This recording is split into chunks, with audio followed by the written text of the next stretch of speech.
Hi guys, welcome to this two-part series on how to get the absolute perfect finish on your wooden worktop and ensure that they look lovely and last for years and years to come. We have been asked those questions so many times and we have heard so many horror stories that we have decided that it's our duty and responsibility to you guys, to our clients and customers, to provide you with the exact step-by-step guidelines on how to sand and oil your worktop and provide you guys with our secret oiling and sanding tips that we have discovered throughout the tens of thousands of worktops we have oiled over the last couple of years. So the entire finishing process consists of two stages. First one is the surface preparation, or in other words, the sanding, and the second stage is the oiling stage. In this very first video, guys, we'll be going over the surface preparation, aka the sanding or the groundwork that we need to put in to make sure that our wooden worktop interacts with our oil in the most optimal way possible.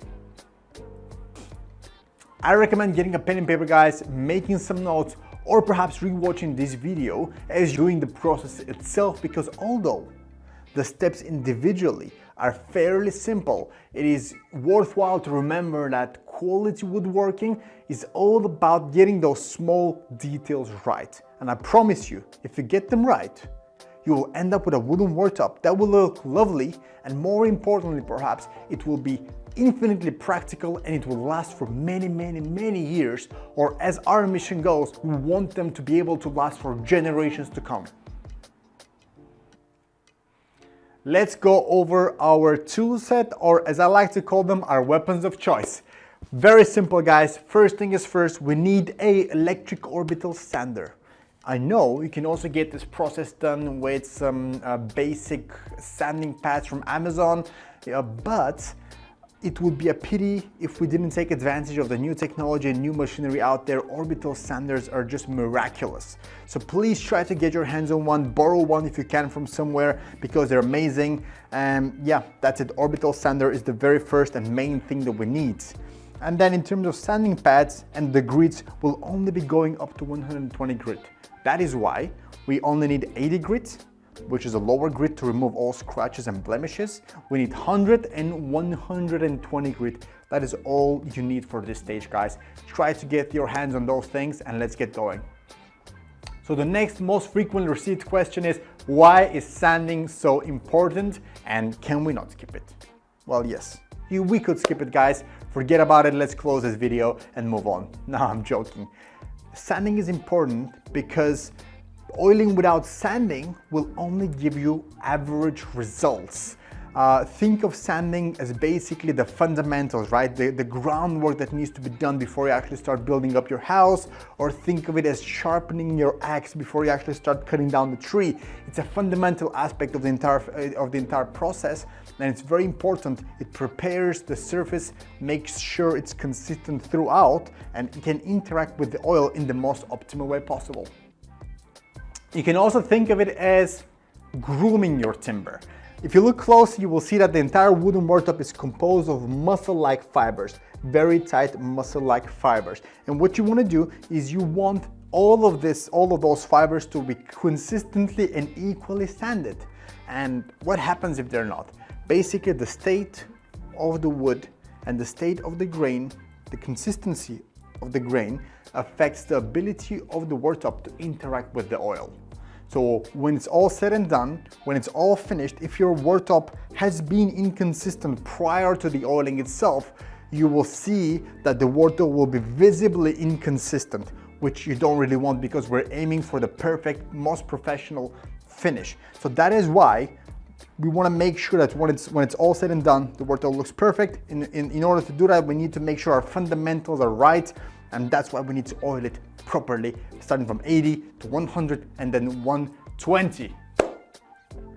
Okay, let's put on our carpenter hat and get sanding. So I've prepared my orbital sander here. I've put on 80 grit, and now before I even start sanding, I will look through the surface. I want to pay attention and see if there are any scratches or blemishes I need to be careful about, because this is the time and this is the grit, 80 grit, to remove any of the scratches or the blemishes that you have on the surface, guys, because once you build it up to 120, it will be harder, two, it will not be as good of a result. So what you want to do with the lower grit is always pay attention. Are there any scratches or blemishes I want to remove? And if there is, this is the grit to remove them. So we sand along the grain, and if there is something that we want to remove, we can always just lightly go across the grain to dig into the scratched surface or the scratched area, and once it's gone, we keep sanding along the grain. Let's go.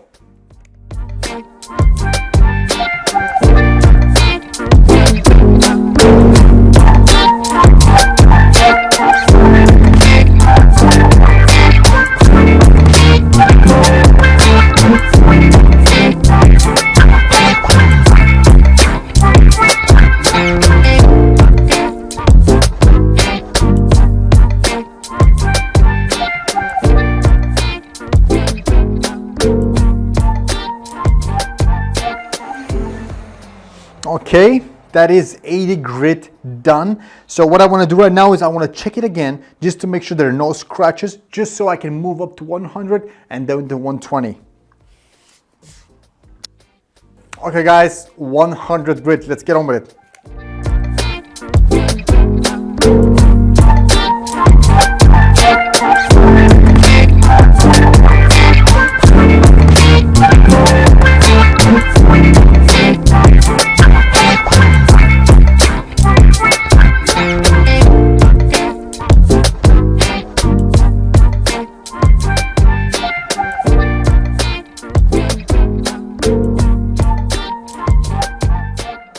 Okay guys, we are done.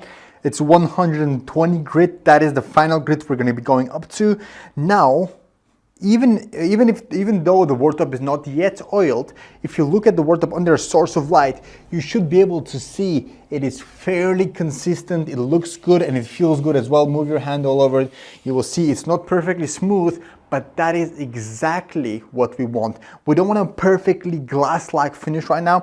We want an open pore, we want open grain that is going to be able to absorb the oil we're going to be applying on it. As simple as it is one of the most important aspects of the entire finishing process. It's a fundamental part of the oiling, guys. Please don't skip it. Put in the hard work, put in the patience, patiently build your way up from 80 to 100 to 120. You will not regret it. I promise. At the end of this entire process, you will be extremely proud of yourself and of the work that you've done with your worktop. So much that you might become a DIYer. You might be one of those people looking around the house trying to find their next DIY project.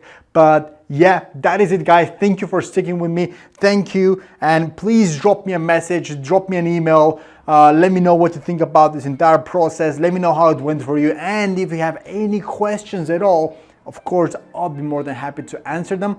Thank you very much and wishing you all the best.